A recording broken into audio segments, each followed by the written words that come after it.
सहारनपुर से बड़ी खबर। जो काम 1.5 साल में नहीं हुआ, वो काम डीएम सहारनपुर ने 2 घंटे में कर दिया। लोग बोले, वाह डीएम साहब, हो तो ऐसे हो। डीएम के आदेशों के बाद रिटायर्ड टीचर को मिला उसका हक। डीएम के आदेशों के बाद रिटायर्ड टीचर को सौंपा गया 7 लाख का चेक। मेरा नाम अनीता है। कहाँ के रहने वाले? मैं वैसे तो मुजफ्फरनगर डिस्ट्रिक्ट को बिलोंग करती हूँ, लेकिन मैं सहारनपुर में ही रह रही हूँ।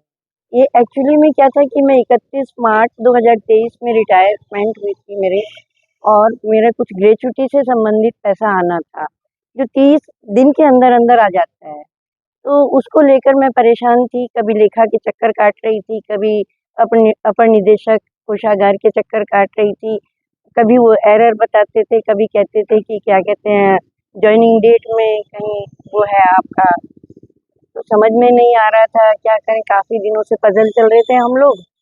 और फिर उसके बाद मैंने अपनी बेटी के सामने रखा, दोनों फिर हम वहाँ गए भी, लेकिन उसके बाद भी कोई डिसीजन नहीं निकला।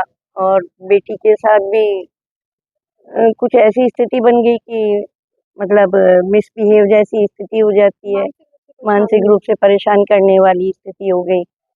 तो फिर उसके बाद बेटी ने डिसीजन लिया कि भाई ये मामला ऐसे नहीं सुलझेगा, और मुझे जब ये एरर ये ऐसे दिखाएंगे नहीं, और एरर मुझे देखनी है, ये दिखा नहीं रहे हैं, तो मुझे तो डीएम साहब के पास जाना ही पड़ेगा अपने मसले को लेकर के। और मैं यहाँ पर बेटी के साथ आई डीएम साहब के यहाँ। आज मंगल दिवस भी था, और मैंने अपनी समस्या बेटी को बताई। बेटी ने डीएम साहब के सामने जाकर के अपनी समस्या भी रखी, मेरी समस्या भी रखी कि भाई आज ऐसे ऐसे हमारे साथ हुआ है।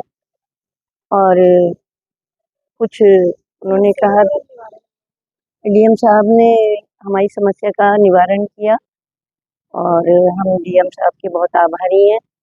किन शब्दों में हम उनका शुक्रिया अदा करें, वो शब्द भी हमारे पास नहीं। लगभग कितने समय से आप चक्कर काट रहे थे और डीएम साहब ने कितने समय में निवारण किया? मुझे 14 महीने हो गए थे। 31 मार्च 2023 में मैंने सेवाएं अपनी निवृत्ति के लिए किया था। सेवानिवृत्त हुई थी उस दिन मैं, और तब से आज तक का दिन है ये देखिए। जिलाधिकारी के कार्यालय में आप गए? जिलाधिकारी जी के कार्यालय से क्या, मैं तो उनके व्यवहार से ही बहुत खुश हूँ। मुझे उन्होंने बहुत इम्प्रेस्ड किया। श्रीमती अनीता, जो बेसिक शिक्षा परिषद के स्कूल में सहायक अध्यापिका के पद पर कार्यरत थी, इनके कुछ पेंशन से संबंधित प्रकरण या अन्य वित्तीय प्रकरण काफ़ी समय से लंबित थे।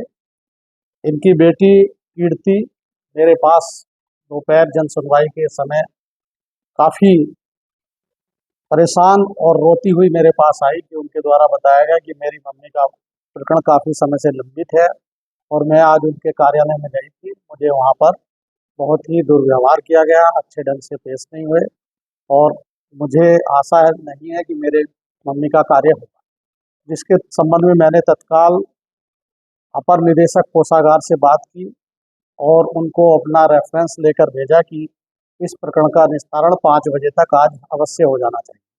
इसके क्रम में मुझे प्रसन्नता है कि ये श्रीमती अनीता और उनकी बेटी आज मेरे सम्मुख उपस्थित हुई, और उन्होंने बताया कि हमारे प्रकरण का निस्तारण हो गया है, और उन्होंने सरकार के प्रति भी कृतज्ञता ज्ञापित की, और जो यहाँ पर जिस प्रकार से जन सुनवाई होती है उसकी भी सराहना की है।